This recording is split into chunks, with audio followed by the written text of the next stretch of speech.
Hello student. तो आज हम पढ़ने वाले हैं कक्षा 10 मैथ, जिसमें हम करेंगे प्रश्नावली 4.3 यानी दो घात समीकरण का चैप्टर है हमारा, और उसमें हम करेंगे प्रश्नावली 4.3।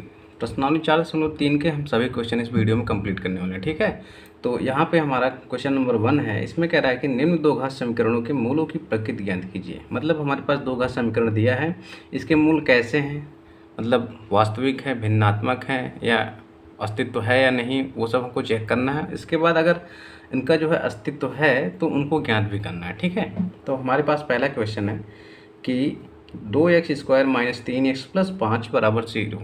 ये हमारे पास पहला क्वेश्चन है, यानी दो घात समीकरण दिया हुआ है।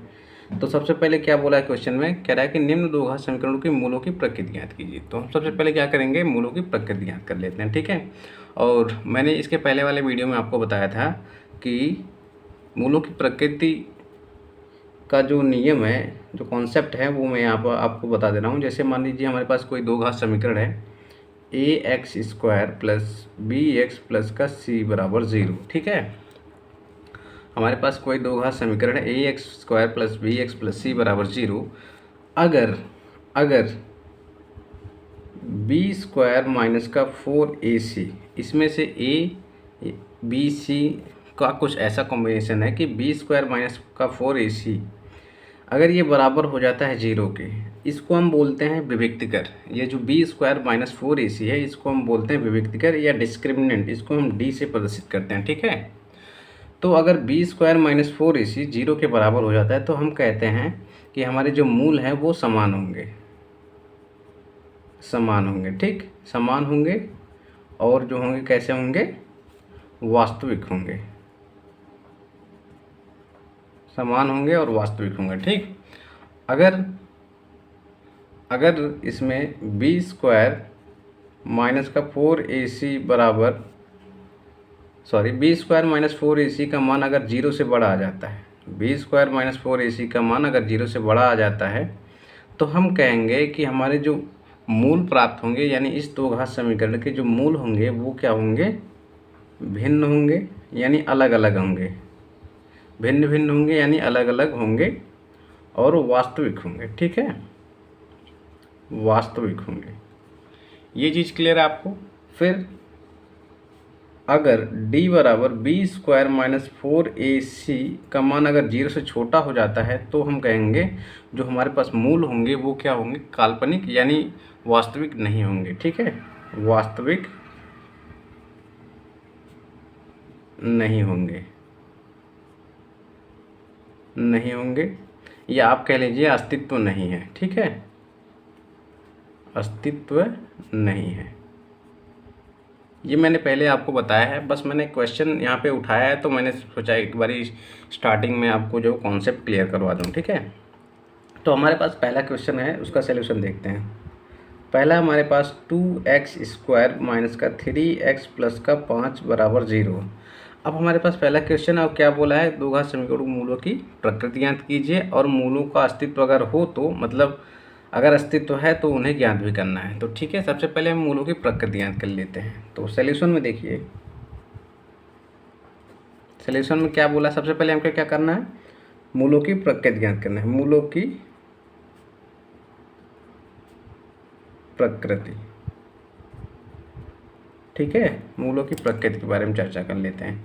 तो यहाँ से देखिए, हमारे पास दिया है 2x² - का 3x + का 5 = 0। तो इसको हम तुलना कर लेते हैं किससे, ax² + का bx + का c = 0 से।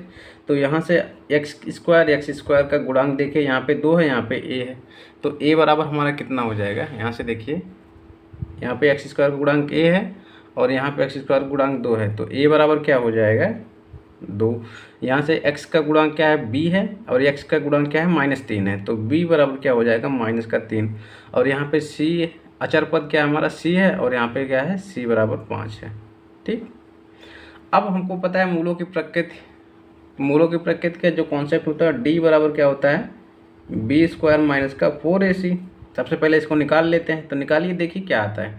तो b बराबर, b हमारा क्या है, -3, तो -3 का वर्ग यहाँ पे, फिर 4 है तो 4, गुणा में a है तो a बराबर 2 लिख देंगे, गुणा में c है तो c बराबर 5 लिख देंगे। तो 3 का वर्ग अगर ऋणात्मक है कोई संख्या, यानी अगर माइनस का वर्ग है, यानी माइनस की पावर अगर सम संख्या है, जैसे यहाँ पे 2 है, 4 है, 6 है, 8 है, तो उसका मान हमेशा पॉजिटिव आता है। तो जैसे यहाँ पे -3 की पावर जो है 2 है, तो ये माइनस माइनस प्लस हो जाएगा और 3 की घात 2 का मान होता है 9।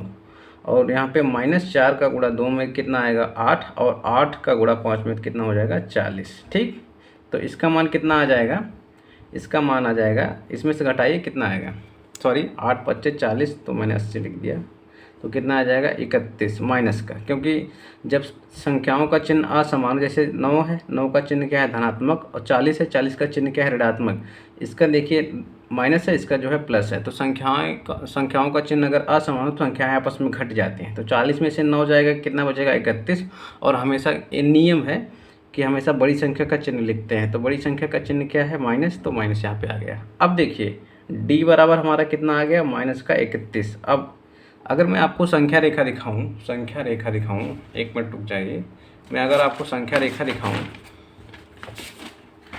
एक एक कॉन्सेप्ट जो है डिटेल में सीखिए। देखिए संख्या रेखा की बात की जाए, जैसे मान लीजिए यहाँ पे ये 0 है, ये +1 है, ये +2 है, ये +3, इसी तरह से संख्याएं बढ़ती जाएंगी, 1 लाख, 1,01,000, 1,05,000, ठीक है।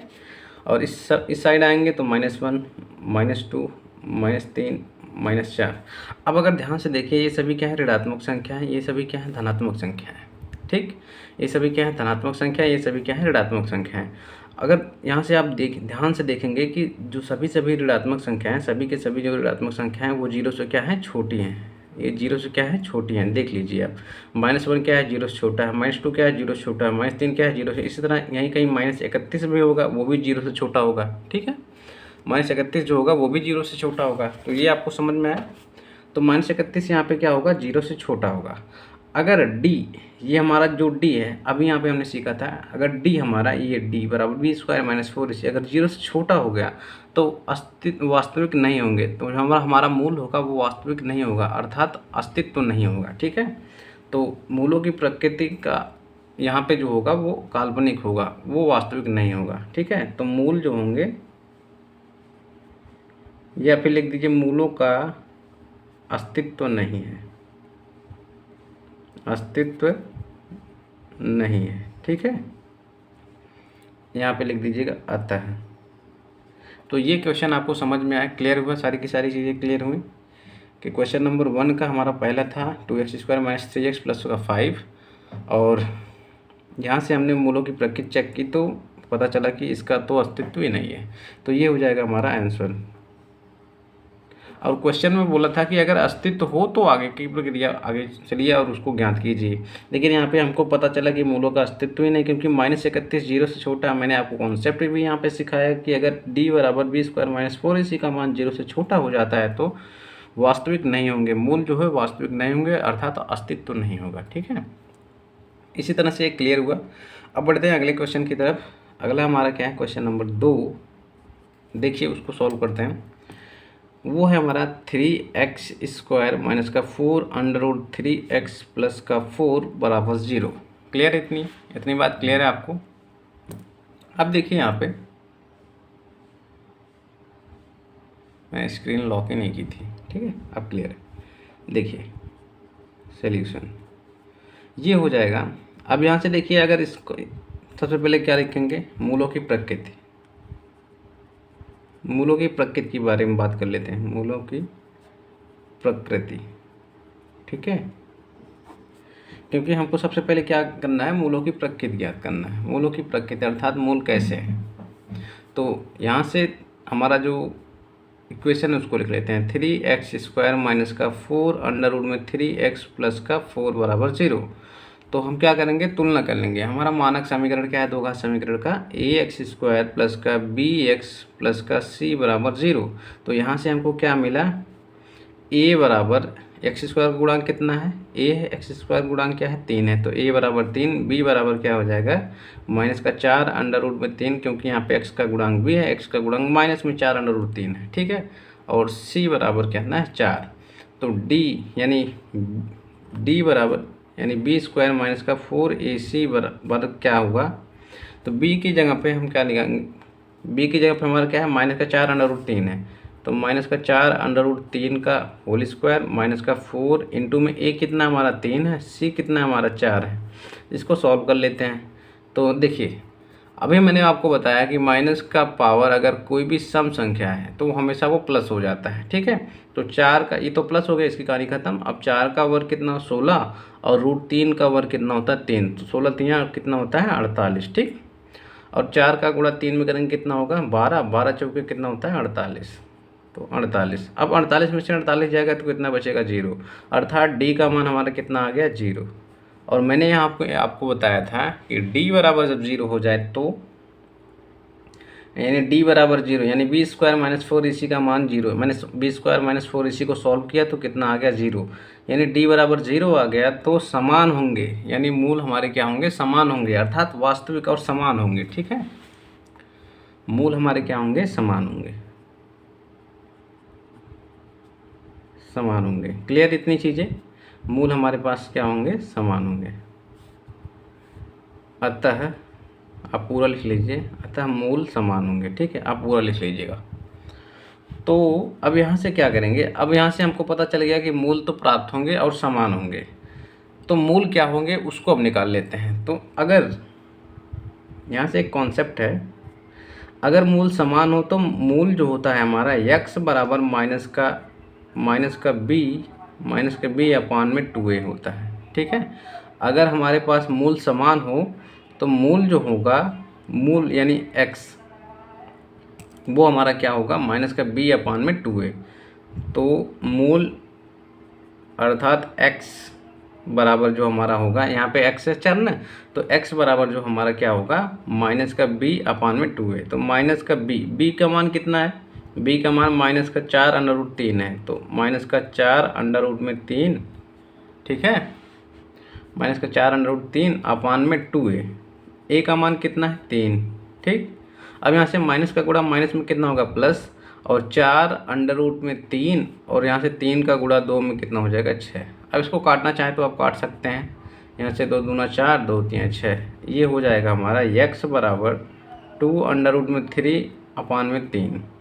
अब चाहे तो आप परिमेयीकरण कर सकते हैं, यानी √3 यहाँ पे है तो √3 से ऊपर नीचे गुणा कर सकते हैं, ये हो जाएगा 2√3 का गुणा √3 में होगा तो 3 बचेगा, गुणे में 3, और यहाँ से 3√3 हो जाएगा, तो ये इससे कट गया, तो यहाँ पे बचा 2 अपान में 3 अंडर रूट में, तो x बराबर 2 अपान में अंडर रूट में 3, ठीक। हमारे पास मूल क्या हुआ x बराबर अंडर रूट में 2 अपान में अंडर रूट में 3। तो यहाँ से देखिए क्या बोला था मैंने, मूल समान होंगे। अतः दो घात समीकरण में कितने मूल होते हैं, दो घात समीकरण में 2 मूल होते हैं, तो जब दोनों मूल समान है तो जो 2 अपान अंडर रूट 3 आया है वही हमारा दूसरा मूल होगा। तो दूसरा मूल हमारा क्या होगा x बराबर 2 अपान में अंडर रूट 3 और 2 अपान में अंडर रूट में 3, तो यही हमारा दोनों मूल होगा, ठीक है। इसको आप नोट डाउन कर लीजिए, तो आंसर में हमारा ये हो जाएगा। क्लियर इतनी चीज़ें, क्योंकि दोनों मूल समान है तो जो ये हम निकाले हैं वही हमारा दूसरा भी हो गया, यानी ठीक यही प्रोसेस करेंगे तो हमारा 2 अपान में फिर √3 आ जाएगा, तो दोनों मूल समान होंगे तो 2 अपान √3, ठीक है। क्लियर है इतनी चीज़ें, दोनों क्वेश्चन समझ में आए। तीसरा वाला हम करते हैं, ठीक है, तीसरा वाला करते हैं। तो देखिए आगे बढ़ते हैं। देखिए हमारे पास तीसरा क्वेश्चन है, इसमें क्या है 2x² माइनस का 6x प्लस का 3। इसमें भी हमको क्या करना है मूलों की प्रकृति बताना है, ठीक है। तो सबसे पहले क्या करेंगे मूलों की प्रकृति, मूलों की प्रकृति 3 कॉन्सेप्ट होते हैं, इसमें मैंने आपको बताया भी है, इसके पहले वाले वीडियो में बताया था, तो यहाँ पे भी मैंने आपको बता दिया शुरू में। तो यहाँ से क्या होगा, सबसे पहले डी निकालते हैं, इनडिस्क्रिमिनेंट हिंदी में बोले तो विविक्तिकर। तो यहाँ से हो जाएगा विविक्तिकर डी बराबर b² माइनस का 4ac, ठीक। तो यहाँ से हम क्या करेंगे 2x² माइनस का 6x प्लस 3, इसकी हम तुलना कर लेंगे किससे, दो घात समीकरण के मानक रूप से। तो दो घात समीकरण का मानक रूप क्या है, ax² प्लस का bx प्लस का c बराबर 0। तो यहाँ से हमको क्या मिल जाएगा, यानी इसको समीकरण 1 डाल दीजिए, इसको समीकरण 2 डाल दीजिए। तो समीकरण यहाँ से लिख देंगे समीकरण 1 और 2 की तुलना करने पर, ठीक है। तो यहाँ से हमको a बराबर मिल जाएगा 2, b बराबर मिल जाएगा -6 और c बराबर कितना मिल जाएगा 3। व्यक्त कर मैंने यहाँ पे बताया आपको d बराबर b² - 4ac, उसी में वैल्यू रख दीजिए, क्योंकि हमको क्या करना है, मूलों की प्रकृति चेक करना है। तो d बराबर b² मतलब -6 का स्क्वायर -4ac, 4 मतलब 4 गुणे a मतलब 2, c मतलब 3, तो ये हो जाएगा 6 × 36 और माइनस का वर्ग कितना होता है, प्लस होता है, और 4 दूनी 8 त्रिक 24 होता है। अब 36 में से 24 घटाएंगे तो कितना बचेगा भाई बताना, 12। अब 12 मैंने आपको अभी संख्या रेखा में बताया कि 12 जो है 0 से बड़ा होता है, 12 जो है 0 से बड़ा होता है, अर्थात यहाँ पे क्या होगा, अतः मूल भिन्न भिन्न होंगे, यानी अलग अलग होंगे और वास्तविक होंगे, ठीक है, वास्तविक होंगे। क्लियर इतनी चीज़ें? अगर मूल भिन्न भिन्न होंगे, वास्तविक होंगे, तो कौन कौन से होंगे उसको भी तो निकालेंगे यहाँ पे हम। चलिए उसको भी निकाल लेते हैं यहाँ पे। तो गुणनखंड करना तो आप जानते ही हैं, तो यहाँ से डालेंगे मूल, यानी रूट, यानी जड़, यानी शून्यक, कुछ भी कह लीजिए आप, ठीक है। तो इसके मूल कैसे निकालेंगे, देखिए 2x² - 6x + 3 = 0, 2x² - 6x + 3 = 0। इसके जो है मूल, सबसे पहले क्या करेंगे, मध्य पद को तोड़ के गुणनखंड कर लेंगे, मध्य पद को तोड़कर गुणनखंड कर लेंगे। ये तो आपने पढ़ा ही होगा कक्षा 9 में बहुपद चैप्टर में, ये आपको सिखाया गया गुणनखंड प्रमेय द्वारा, ठीक है।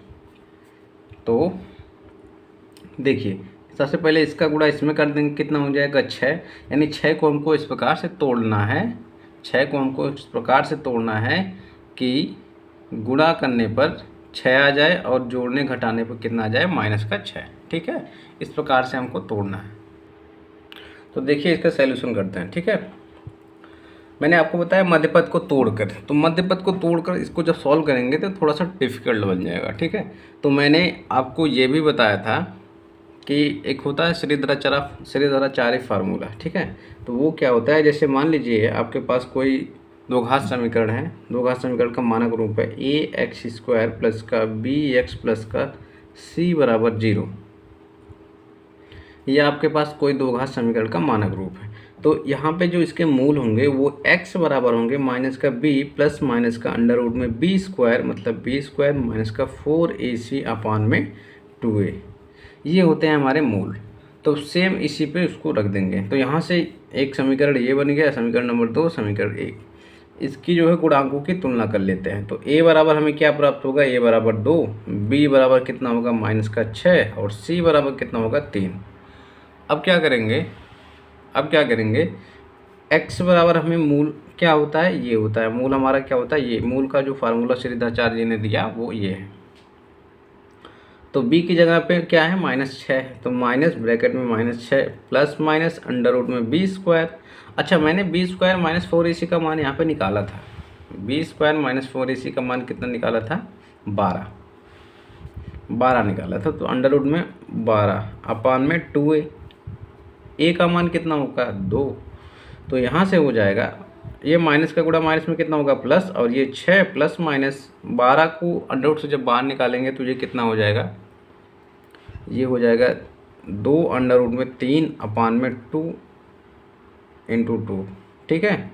तो x बराबर क्या हो जाएगा, 2 चाहे तो आप कॉमन कर सकते हैं यहाँ से, 3 + -√3/2, ये हो जाएगा हमारा मूल। या फिर आप इसको ही आप मूल कह सकते हैं, या फिर इसको कह सकते हैं, ठीक है, दोनों भी हमारा सही है, ठीक है। ये हो गया हमारा मूल।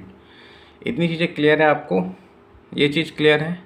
अब बढ़ते हैं अगले क्वेश्चन की तरफ, क्वेश्चन नंबर 2।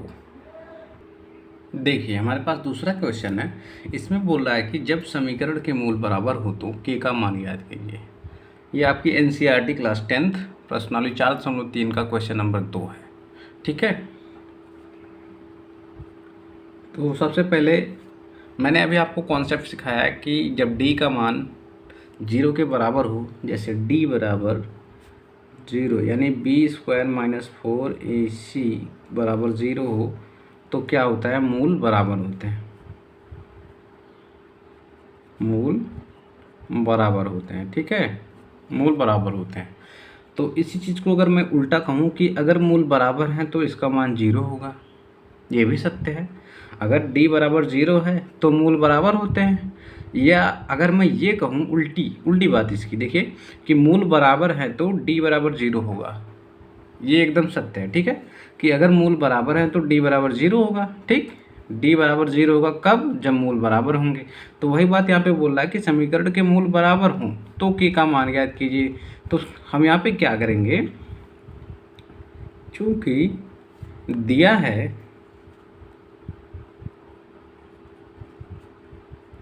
है समीकरण के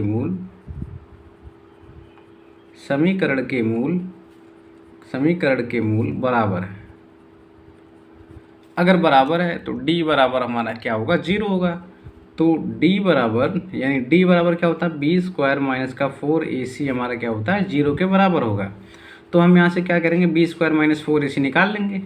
तो यहाँ से हम क्या करेंगे, तो सबसे पहले हम क्या करेंगे, 2x² प्लस का kx प्लस का 3 बराबर 0 की तुलना इसकी तुलना किससे कर लेंगे, दो घात समीकरण के मानक रूप से, की तुलना द्विघात समीकरण के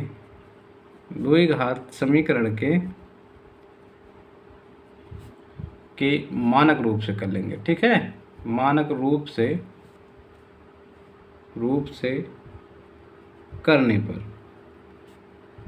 करने पर तो ये हो जाएगा हमारा ax² प्लस का bx प्लस का c बराबर 0। तो यहाँ से हमको a बराबर कितना मिलेगा, a का x² गुणांक कितना है, a है, और x² का गुणांक कितना है, 2 है। तो a बराबर हमारा क्या हो जाएगा, 2, और यहाँ पे x का गुणांक k है, और यहाँ पे x का गुणांक b है, यहाँ पे x का गुणांक k है। तो ये b बराबर हमारा क्या हो जाएगा, k हो जाएगा, और c बराबर कितना हो जाएगा, 3।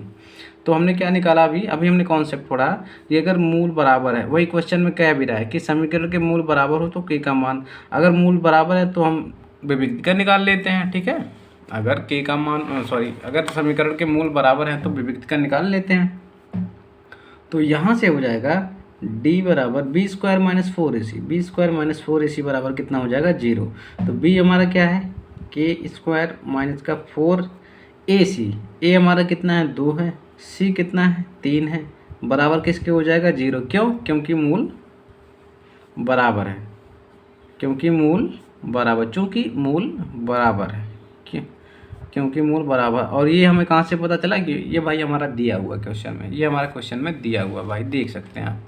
जब समीकरण के मूल बराबर हो तो k का मान ज्ञात कीजिए। जब समीकरण के मूल बराबर हो तो हमारा एक कंडीशन ये भी होता है कि b² - 4ac बराबर 0, ये भी तो होता है ना, मूल बराबर है। तो यहाँ से हमारा k का मान आसानी से निकल सकता है।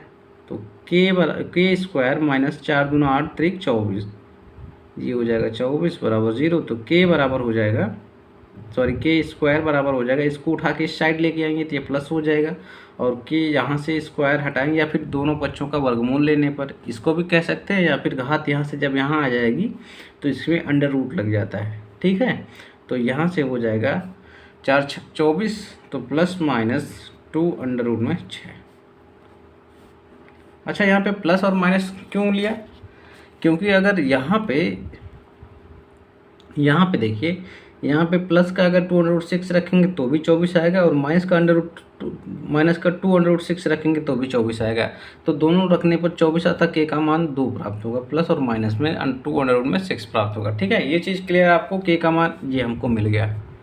ठीक है, ये हो जाएगा हमारा आंसर। हमें k का मान ही बताना था, k का मान ही हमको बताना था। ठीक है, क्लियर है इतनी चीज़ें, सॉरी ये चीज़ क्लियर है भाई आपको, क्लियर है एकदम। अब देखिए आगे बढ़ते हैं। अगला क्वेश्चन हमारा क्या है, अगला है हमारा दूसरा वाला, इसी का दूसरा क्वेश्चन नंबर 2 का दूसरा। इसमें बोल रहा है कि x इंटू में x माइनस 2 प्लस का 6 बराबर 0। क्लियर इतनी चीज़ें, कि x इंटू में x माइनस 6 प्लस का 6 बराबर 0। तो यहाँ से क्या हो जाएगा, सबसे पहले इसको सही से लिख लेते हैं, के एक्स का अंदर गुणा कर देते हैं, तो के एक्स स्क्वायर हो जाएगा, क्योंकि के में गुणा 1 का होगा तो के और एक्स का गुणा एक्स में होगा तो एक्स स्क्वायर, फिर इसका गुणा इसमें कर देंगे तो माइनस का 2 के एक्स प्लस का 6 बराबर 0। क्लियर है भाई, इतनी चीज़ें क्लियर है। अब क्या करेंगे हम दो घात समीकरण के मानक रूप से तुलना करने पर, तो यहाँ पे लिख देंगे मानक रूप से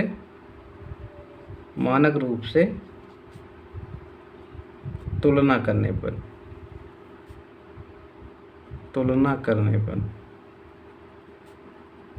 किसके मानक रूप से, दो घात समीकरण के मानक रूप से। तो ए एक्स स्क्वायर प्लस का बी एक्स प्लस का सी बराबर 0।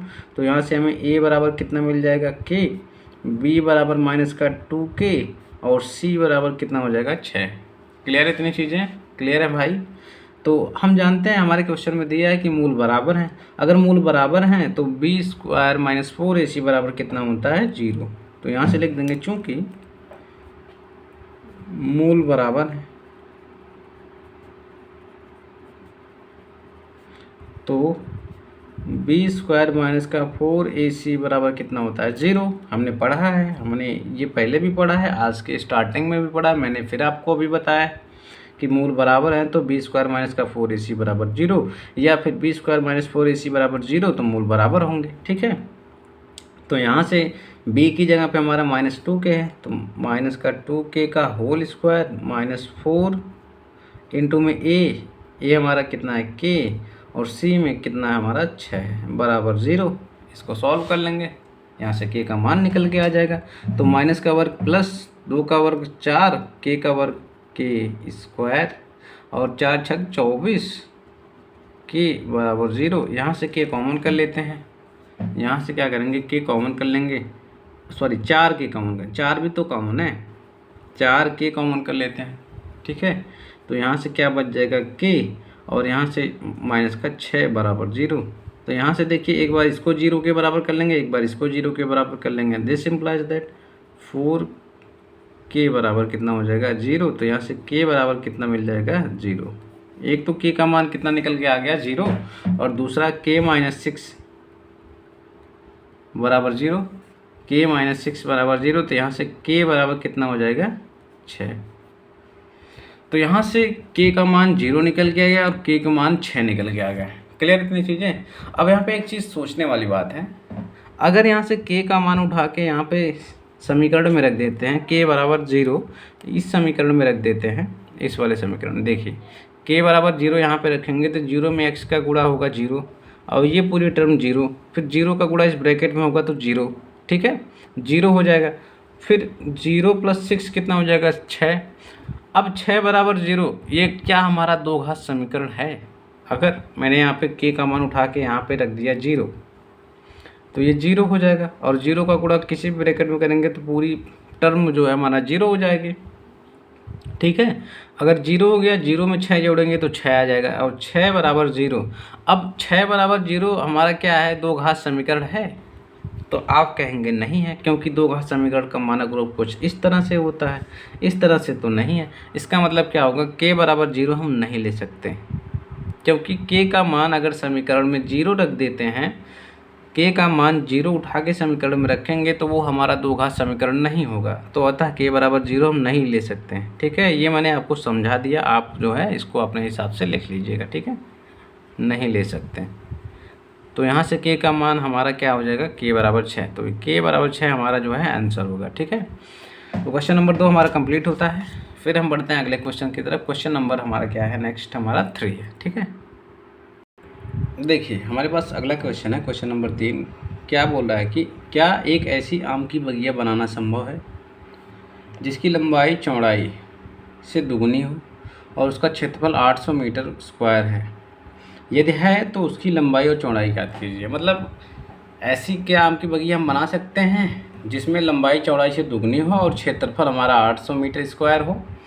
यदि है तो उसकी लंबाई चौड़ाई, अगर ऐसी बना सकते हैं तो लंबाई और चौड़ाई ज्ञात करनी है। ठीक है, तो लंबाई और चौड़ाई किस में होती है? आयत में होती है, चतुर्भुज में। देख सकते हैं, मैंने यहाँ पे मेंशन नहीं किया, मैंने मान के लिया है कि ये जो है हमारा x है, मैंने मान लिया कि ये चतुर्भुज ही है। यहाँ पे कहीं बताया नहीं गया कि ये चतुर्भुज है। ठीक है, क्योंकि यहाँ पे लंबाई चौड़ाई की बात कर रहा है, तो वर्ग में तो आप जब भी पढ़ेंगे तो वो भुजा होगी। ठीक है, क्वेश्चन में आप जब भी पढ़ेंगे होंगे या पढ़ेंगे तो उसमें आपको लिखा रहेगा वर्ग की भुजा, लंबाई चौड़ाई कहीं मेंशन नहीं रहता। ठीक है, तो लंबाई चौड़ाई हमेशा आयत में या रोम्बस में भी सभी समान होता है, या ट्रेपेजियम में, इस सभी में होता है। ठीक है, तो देखिए क्या एक ऐसी आम की बगिया बनाना संभव जिसकी लंबाई चौड़ाई से दुगनी है। अब मैंने मान लिया ये आम की बगिया है ABCD। ठीक है, मैंने मान लिया चौड़ाई x है, तो उसकी लंबाई कितनी हो जाएगी? लंबाई बोला है, लंबाई चौड़ाई से दुगनी है, चौड़ाई की दुगनी है। तो चौड़ाई अगर x है तो लंबाई हमारी 2x हो जाएगी। क्लियर इतनी बात? अब इसी चीज़ को इस स्टेटमेंट में लिख देते हैं, यहाँ पे सॉल्यूशन डाल देते हैं। माना बगिया की चौड़ाई x है, तो लंबाई हमारी क्या हो जाएगी? 2x हो जाएगी। अब यहाँ पे उसका क्षेत्रफल बोला है, हम जानते हैं हमारा ये आयत का क्षेत्रफल लंबाई गुणे चौड़ाई होता है। तो लंबाई हमारा क्या है? 2x है, चौड़ाई क्या है? x है, तो ये हमारा क्षेत्रफल निकल के आ गया। अब क्षेत्रफल जो है वो हमारे पास दिया भी है, तो इन्होंने बोला कि 800 मीटर स्क्वायर है और हमने जब निकाला तो कितना आया? 2x इंटू में x, तो दोनों को बराबर कर देते हैं। तो यहाँ से हो जाएगा 2x स्क्वायर बराबर 800। ठीक, अब यहाँ से क्या हो जाएगा? 2 से ये कट जाएगा, तो x स्क्वायर बराबर 400। तो x बराबर क्या हो जाएगा? प्लस माइनस का 20। ठीक, तो ये हो जाएगा हमारा आम की बगिया की लंबाई। अब यहाँ पे दूरी कभी ऋणात्मक नहीं होती, तो x बराबर क्या होगा? हमारा प्लस का 20 होगा। दूरी हमारी ना, लंबाई चौड़ाई क्या होती है? हमारी दूरी होती है। तो x बराबर प्लस का 20 हमारा क्या होगा? चौड़ाई। क्योंकि चौड़ाई को हमने x माना था, तो अतः यहाँ से लिख देंगे, अतः चौड़ाई क्या होगा हमारा? 20। तो लंबाई क्या होगा? 20 गुणे में 2, क्योंकि हमने 2x माना था, तो ये हो जाएगा 40 मीटर और ये हो जाएगा 20 मीटर। तो ये हो जाएगा हमारा आंसर। ठीक है, क्लियर है चीज़ें भाई? बढ़ते हैं अगले क्वेश्चन की तरफ, या फिर इस वीडियो में यहीं तक। मिलते हैं आपसे नेक्स्ट वीडियो में। ठीक है, नेक्स्ट वीडियो में 2 क्वेश्चन रह गया है, उसको हम कंप्लीट करवाएंगे। इस वीडियो में यहीं तक। ठीक है, तो वीडियो पसंद आए तो लाइक शेयर सब्सक्राइब जरूर कीजिएगा। Thank you.